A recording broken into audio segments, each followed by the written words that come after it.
For decades, Louis Vuitton has stood as a symbol of luxury, power, and global dominance. But what if I told you the empire may be cracking, and not from a competitor, but from the very hands that helped build it? A secret revolt is allegedly brewing in China, and it might just be the fashion world's biggest betrayal yet. Factory. Yeah, I'm telling you. But why these luxury brands never tell you that? Because they are trying to pretend to be products of some sophisticated European countries like... This isn't tabloid gossip. This is about years of silent resentment, hidden documents, and a growing movement that could cripple one of the most iconic brands in the world. In today's video, we dive into Megyn Kelly's explosive claims that Chinese manufacturers have turned against Louis Vuitton, leaking damaging evidence that challenges everything from the brand's ethics to its marketing. You'll hear what was uncovered, how celebrities are reacting, and why this could mark a turning point not just for LV, but for the entire luxury industry. Louis Vuitton is synonymous with exclusivity. Shoppers spend thousands believing they're buying something rare, handcrafted, and inherently valuable. But beneath the surface, a different story is starting to emerge, one that questions the very essence of luxury. According to recent revelations, some of the most coveted Louis Vuitton products might be marked up to shocking levels, with production costs being only a tiny fraction of the price tag consumers are paying.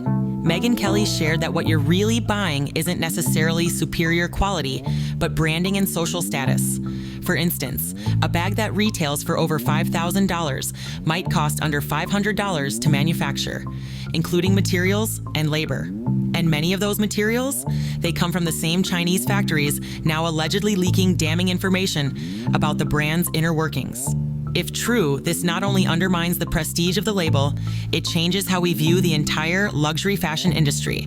Megyn Kelly, never one to hold back, recently claimed that Louis Vuitton may have crossed a line that China won't tolerate. In her commentary, she referenced what she called China's final straw, suggesting that growing tensions between Western luxury brands and Chinese consumers have reached a boiling point. According to Kelly, it's not just about pricing or even quality anymore. Chinese consumers are feeling disrespected. From ad campaigns that unintentionally insult cultural values to rumors of special pricing tactics that treat Asian markets differently, the resentment is growing. Kelly's remarks came at a time when Chinese social media was already ablaze with calls to boycott the brand. Some users even cited specific examples of luxury bags being treated better in Western stores than in Chinese ones. Whether it's perception or reality, one thing is clear: the Chinese luxury market is shifting, and Louis Vuitton may no longer be welcome. For each bag, it will cost 50 USD. The interior lining, it used lambskin imported from France. For each bag, the cost will be 100 USD. And also inside, there is a zipper from Riri brand. China isn't just another market for luxury brands, it's the market. In recent years, Chinese consumers have accounted for nearly a third of all global luxury sales, making them a critical piece of the puzzle for brands like Louis Vuitton. So when public sentiment in China shifts, it sends shockwaves through the entire fashion industry. The erosion of seawater is the best stainless steel. For one piece of bag, the hardware will cost 150 USD. The edge oil. What makes this even more serious is how vocal and organized Chinese netizens can be. Once a brand is labeled disrespectful or tone deaf on Chinese platforms like Weibo or Xiaohongshu, it spreads fast, often sparking massive boycotts or even government scrutiny. The same happened with Dolce & Gabbana years ago, and their sales have never fully recovered in the region. Louis Vuitton might now be heading down the same path if it doesn't respond with cultural sensitivity and concrete actions. Megyn Kelly didn't hold back. In her recent segment, she claimed that Chinese consumers are not just upset with Louis Vuitton, they might be done with the brand entirely. According to Kelly, this isn't just about one mistake or one campaign. It's about a growing perception in China that Western luxury brands don't respect their culture, and Louis Vuitton is the latest example. She highlighted how Chinese buyers are becoming more nationalistic and conscious of where their money goes. Kelly's framing was clear. This isn't a temporary PR hiccup. It could be a permanent shift in buying behavior. If Chinese consumers feel alienated or insulted, they're more than willing to turn to local luxury alternatives. And there are more of them now than ever before. What once seemed impossible is now becoming a reality. Chinese luxury brands are stepping up and fast. As the backlash against Western labels like Louis Vuitton grows, domestic brands are filling the gap with quality, style, and cultural relevance. Brands like Li-Ning, Neiwai, and Icicle are becoming household names among China's young, affluent shoppers. Even more bizarre. Putting that at Hermes boutique will cost you 38,000 USD. But what is the real cost out of the factory? Today, I'm going to break it down in front of you, step by step. Just about nationalism, it's about identity. Consumers want brands that get them, reflect their values, and don't pander or offend.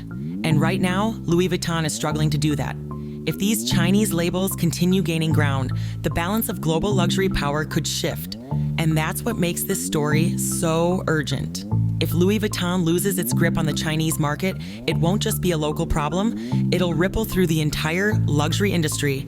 China accounts for over 1/3 of global luxury purchases. A downturn there means billions lost, not just for Louis Vuitton, but for its parent company LVMH and its shareholders around the world. Beyond numbers, this shift could mark a turning point in global brand influence. First thing first, Hermes only use the leathers from the 3 top-level suppliers. One is called Muti from Italy. And the second is Weinheim from Germany. And the third is Haas from France. One piece of Togo leather, the same leather as this one, will cost 450 USD. Western luxury giants have long dictated trends, but if Chinese consumers turn their backs, we could see a new era, one where luxury power is more evenly distributed, and where brands must earn loyalty through cultural respect and relevance, not just heritage and hype. The situation facing Louis Vuitton is more than a PR crisis.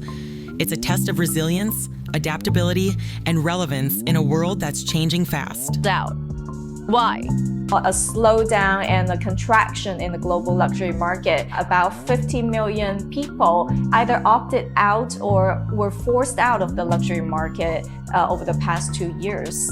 China's consumers are not just rejecting a brand, they're signaling a broader demand for cultural respect, transparency, and authenticity from Western companies.